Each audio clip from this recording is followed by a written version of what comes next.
Bavandimwe nshuti muneze amatwi, uyu munsi noneho mbazaniye ibintu byiza cyane kuko uno munsi ndashaka kubabumburira inzira zirindwi zikomeye zagufasha kurinda ibyo wagezeho no gukomeza gutera imbere. Nkwibutse niba aribwo bwa mbere ugeze kuri iyi channel, ndagusaba kugira ngo umanze ukande subscribe kugira ngo tujye tubana buri munsi ujye ubona ibiganiro nk'ibi ngibi, kuko ibiganiro nk'ibi ngibi bikunze gucaho buri gihe hano kuri iyi channel. Twagiye rero tudatinze, tugiye gutangira n'impamvu ya mbere. Menya neza aho ushaka kugera. Tangira wandike intego zawe mu mezi atandatu, mu mwaka umwe, mu myaka itanu. Hera ku mezi atandatu, wandikire ku mwaka umwe, wandikire no ku myaka itanu. Ni icyo ushaka kugeraho: akazi, umushinga, inzu, isambu cyangwa kubaka umuryango. Ibi bigufasha kudatakaza igihe no kudaterwa n'amagambo y'abandi. Icya kabiri, iga kugenzura amafaranga yawe. Ntugakoreshe amafaranga ku bintu bitari ngombwa pe! Icyo cyo ni ikintu ugomba kuzirikana. Shyiraho agakono ko kuzigama, nubwo byaba ari 500 ku munsi, cyangwa se nyine byaterwa n'ayo ukorera ku munsi da.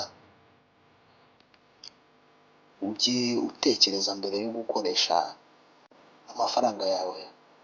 Ese ibi binyungura iki? Mbere yuko ubishoramo maze utekereze icyo kintu. Maze utekereze ati se ibi ngiye gushoramo biranyungura iki? Ikintu cya gatatu, irinde ibishuko by'ubusore cyangwa se byo kuvuga ngo uracyari muto. Irinde kunyura mu bishuko by'abakobwa, cyane cyane ndabwira abasore, inzoga se cyangwa uburara, kuko ibyo ni ibintu bishobora kukuvana ku ntego yawe, bigatuma uteshuka ku cyo wari wariyemeje, bigatuma icyo wiyemeje utakigezeho. Ubusore rero ni igihe gito, ariko ingaruka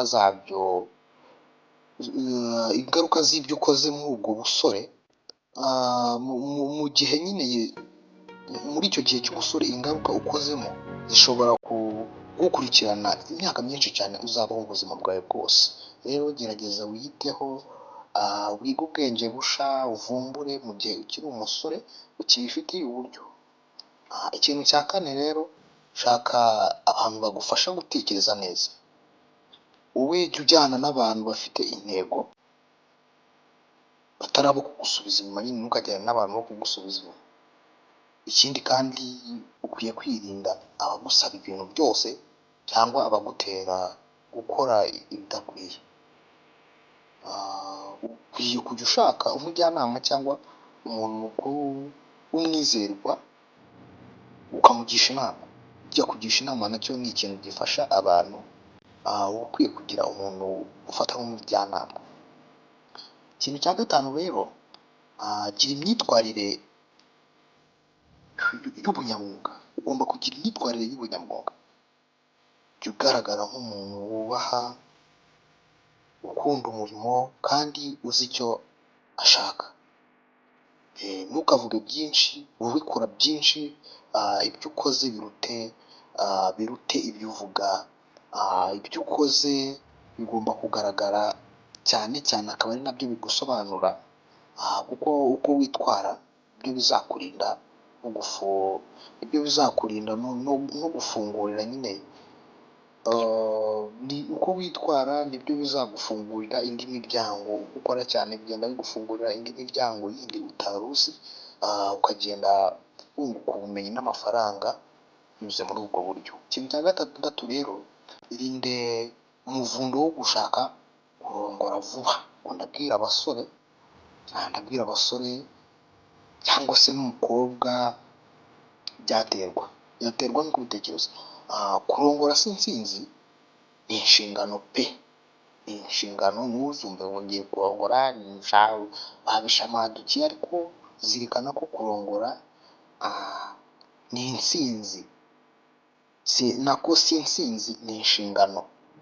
Kurongora si intsinzi, ahubwo ni inshingano. Menya ngo niba ugiye kurongora ugiye gufata inshingano. Ikindi ugomba gutegereza igihe.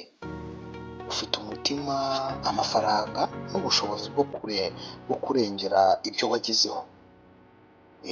Ibyo nabyo ugomba kubimenya. Ugomba kuba ufite igihe, umutima, amafaranga n'ubushobozi bwo kurengera ibyo wagezeho. Ukaba uzi ngo ese ibyo mfite nzi kubicunga neza kugira ngo nzabigumane. Ikindi kandi ukabanza ukibuka ko isura, akazi, intego, ibyo nibyo bizatuma ejo hawe haba heza. Ikintu cya karindwi ikindi ukwiye kumenya, saba Imana kuyobora inzira yawe.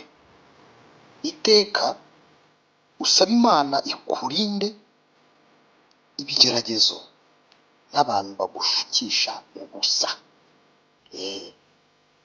Gusenga no kugira ukwizera bizagufasha kuguma mu murongo n'imbere y'imigambi yawe.